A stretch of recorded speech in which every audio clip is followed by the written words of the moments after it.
భారతదేశం యోగంలో బహిరంగ యోగము అంతరంగ యోగం అని చెప్పి రెండు భాగాలు ఉంటాయి. ఇప్పుడు మనం చేయబోయేది బహిరంగ యోగంలో ఆసనం అనేది ఒక భాగం. యోగంలో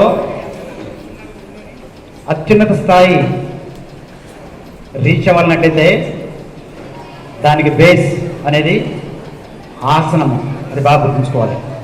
అందువల్లనే ఆసనం యోగ సిద్ధ్యర్థం కాయశోధన హేతున. యోగ సిద్ధ్యర్థం, యోగంలో సిద్ధి పొందాలి.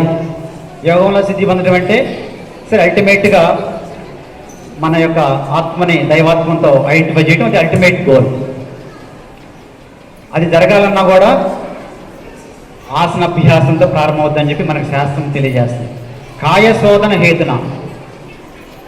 ఇంకేంటి ఉపయోగం ఈ ఆసనం సిద్ధించడం వలన అన్నట్లయితే కాయశోధనము, శరీరము శుద్ధి జరుగుతుంది అనమాట.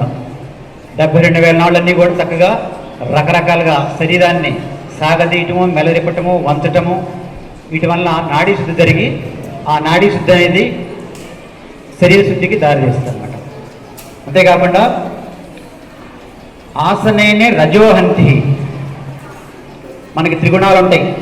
మన జీవితం మొత్తం కూడా ఈ 3 గుణాలమే మనం లీడ్ చేస్తుంటాయి. సత్వ రజస్తమో గుణాలు అని చెప్పి.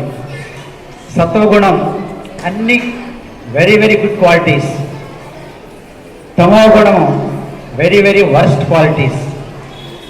రజోగుణం అనేది మిళితంగా ఉంటుంది. యాంగరు, ఎమోషన్, టెంపరమెంట్ ఇవన్నీ ఉంటాయి. ఓవర్ యాక్టివిటీ ఉంటాయి. దానివల్ల ప్రమాదం ఉంటుంది, ఒక్కొక్కప్పుడు మంచి కూడా జరుగుతుంటుంది.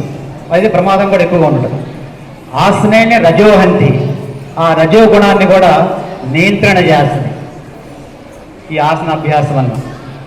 అంతేకాకుండా ఆసనేనే దీర్ఘజీవ రోగశోక వినాశనం.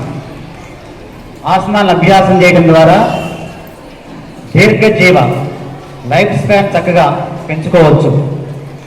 రోగశోక వినాశనం. రోగాలు అంటే పూర్తిగా రావని అర్థం కాదు, వచ్చినా త్వరగా కోలుకునే శక్తి శరీరానికి ఏర్పడుతుంది. రోగశోక వినాశనం. ఎప్పుడైతే మన ఆరోగ్యంగా ఉంటామో మనకు దుఃఖాలు కూడా ఏముండవు.